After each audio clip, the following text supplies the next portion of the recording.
দরজায় কড়া নাড়ছে দুর্গাপূজা। শেষ মুহূর্তের প্রস্তুতিতে ব্যস্ত খুলনার পূজা মণ্ডপ। দুর্গাপূজার আর মাত্র কয়েকদিন বাকি। বছর ঘুরে শুরু হচ্ছে সনাতন ধর্মাবলম্বীদের প্রধান ধর্মীয় উৎসব শারদীয় দুর্গাপূজা।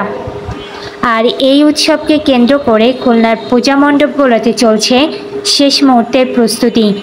ইতিমধ্যে বেশিরভাগ জায়গায় শেষ হয়েছে প্রতিমা গড়া, চলছে রং ও সাজসজ্জার কাজ।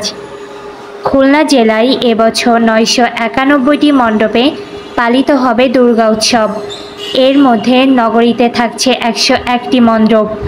তবে খুলনা জেলা প্রশাসন বলছে এই সংখ্যা আরও বৃদ্ধি পাবে।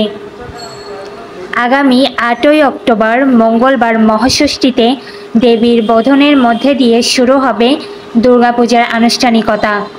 শনিবার 12ই অক্টোবর দশমীতে বিসর্জন ও শোভাযাত্রার মধ্যে দিয়ে শেষ হবে শারদীয় দুর্গোৎসব।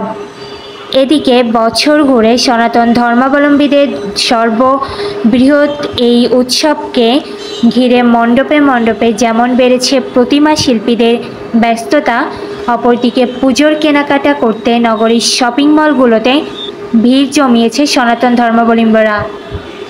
শিববাড়ি মন্দির, ধর্মসভা, শীতলাবাড়ি, বড় বাজার, পুজো খোলাসহ নগরীর একাধিক পূজা মন্দির ঘুরে দেখা যায় মন্দিরগুলোতে প্রতিমা শিল্পীদের কর্মব্যস্ততা তুঙ্গে। অধিকাংশ মন্দিরে ইতিমধ্যেই শেষ হয়েছে প্রতিমা নির্মাণ। এখন চলছে রং তুলিতে দেবী দুর্গাকে রাঙিয়ে তোলার কাজ। প্রতিমা তৈরির কাজে সাতক্ষীরার আশাশুনি থেকে নগরীর ধর্মসভা মন্দিরে এসেছেন চন্দ্রশেখর মণ্ডল। তিনি বলেন, অন্যান্য বারের তুলনায় এবার পূজা মণ্ডপের সংখ্যা কম, তাই আমাদেরও কাজের সংখ্যা কমেছে। এবার মাত্র 4টি প্রতিমা তৈরির কাজ পেয়েছি। সর্বশেষ 10 থেকে 15 দিন আগে এখানকার মাটির কাজ শুরু করেছি, এখন রঙের কাজ চলছে। তিনি আরও বলেন, পরবর্তী এই পরিস্থিতিতে অধিকাংশ পূজা মণ্ডপের বাজেট কমেছে। আগে যে বাজেটে পূজা হতো, কমিটি এবার তা অনেকটাই কমিয়েছে। জানা গেছে, স্বরাষ্ট্র ও ধর্ম মন্ত্রণালয়ের নির্দেশনা মতে সব পূজা মণ্ডপে আনসার সদস্যরা সার্বক্ষণিক নিয়োজিত থাকবে। এর সঙ্গে সেনা, নৌ, কোস্টগার্ড, পুলিশ সহ যৌথ বাহিনী পূজা শুরুর আগে থেকে উৎসবের দিনগুলোতে টহল দেবে। পূজা মণ্ডপে ক্লোজ সার্কিট ক্যামেরা বসানো হবে।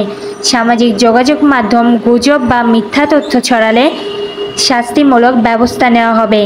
সন্ধ্যা 7টার মধ্যে প্রতিমা বিসর্জনের ব্যবস্থা নেওয়া হবে। আজান ও নামাজের সময় বাদ্যযন্ত্র বন্ধ থাকবে। ডিসি অফিস, ইউএনও ও পুলিশ সুপারের কার্যালয়ে 24 ঘন্টা চালু রেখে নিয়ন্ত্রণ কক্ষ খোলা হবে। উল্লেখ্য, এবছর খুলনা জেলার 991টি পূজা মণ্ডপের মধ্যে মহানগরে 101টি, বটিয়াঘাটায় 113টি, ডুমুরিয়ায় 214টি, তেরোখাদায় 160টি, পাইকগাছায় 155টি পূজা মণ্ডপে দুর্গাপূজার আয়োজন করা হবে।